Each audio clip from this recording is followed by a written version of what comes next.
Bonjour à toutes et à tous. Aujourd'hui, on parle du programme de qualification en assurance de personnes, le PQAP.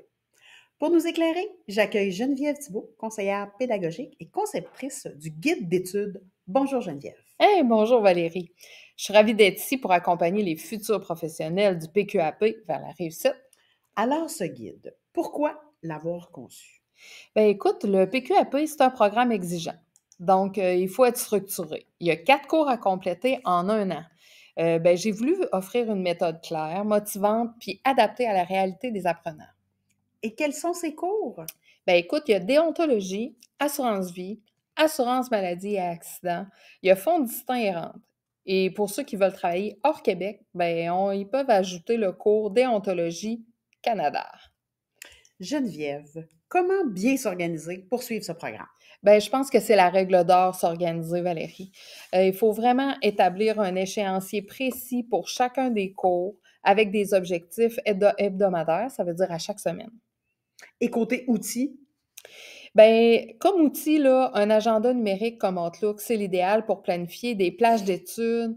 Puis, dans un horaire, par exemple, si quelqu'un le fait puis il travaille déjà, c'est hyper important d'insérer les plages d'études puis d'utiliser Outlook pour ça. Ça peut être différent si vous êtes à l'étude à temps plein, mais pour un travailleur, tu sais, il faut vraiment être organisé dans nos moments, dans notre journée, puis optimiser. Je recommande aussi une méthode qui a fait ses preuves, comme la méthode Pomodoro. C'est 25 minutes d'études, puis 5 minutes de pause. une routine donc. Oui, la routine, c'est vraiment, vraiment important. Étudier à des moments fixes chaque jour, ça aide à créer une habitude durable, puis ça donne des bons résultats. Une fois bien organisé, comment étudier de façon optimale? Je pense qu'il faut être le plus actif possible pendant qu'on étudie. Ça veut dire, comme les documents sont PDF, tu peux, imprimer certaines parties que tu trouves plus difficiles, surligner, annoter, puis relever les éléments importants. Si tu peux pas imprimer, tu peux utiliser, par exemple, Adobe, qui nous permet, là, tu sais, de faire ça, mais directement dans ton écran, surligner, mettre des commentaires, là, c'est possible avec ça. Il y a Quizlet aussi qui peut être utilisé pour créer des cartes mémoire, c'est intéressant. As-tu des trucs pour mieux retenir tous les termes compliqués? Oui, on peut se faire des acronymes, OK? On prend les premières lettres des mots, comme par exemple, tu sais, si je fais vie, maladie, accident, puis je dois retenir ça, VMA, qui sont les premières lettres des mots, ça nous aide, hein, on crée des acronymes, puis ça nous aide à retenir. On peut se faire des images mentales reliées aux mots qu'on trouve plus difficiles. On peut se faire des cartes conceptuelles, OK? Ça, c'est tu sais, quand on se fait, par exemple, des bulles, des flèches sur une feuille pour essayer de comprendre les différents concepts. On peut aussi, utiliser des expériences concrètes qu'on a déjà vécues, puis les relier aux notions qu'on est en train d'étudier. Ça, c'est bien. Et pour faire le suivi? Ben, un bilan hebdomadaire, là, c'est vraiment essentiel.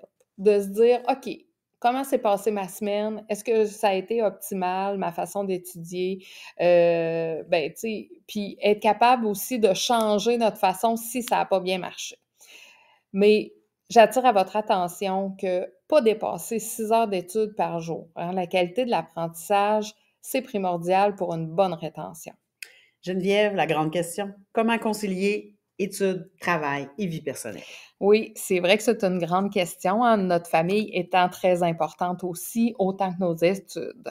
Donc, étudier dans un environnement qui est calme le plus possible, utiliser les petits moments libres qu'on a pour relire nos notes, puis informer nos proches de nos plages d'études, de dire: «OK, papa, maman,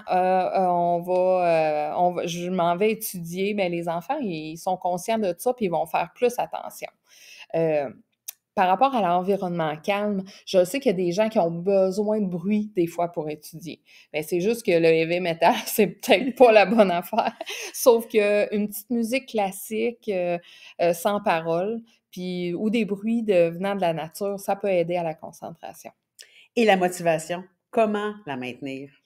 Ben, je pense qu'il faut célébrer chaque petite victoire, hein. La fin d'un chapitre, réussir un test à 80, je pense que ça mérite une petite récompense. On peut se permettre une pause, une activité détente, un moment en couple ou en famille. Ben, c'est des petites, récompenses qui célèbrent chaque petite victoire.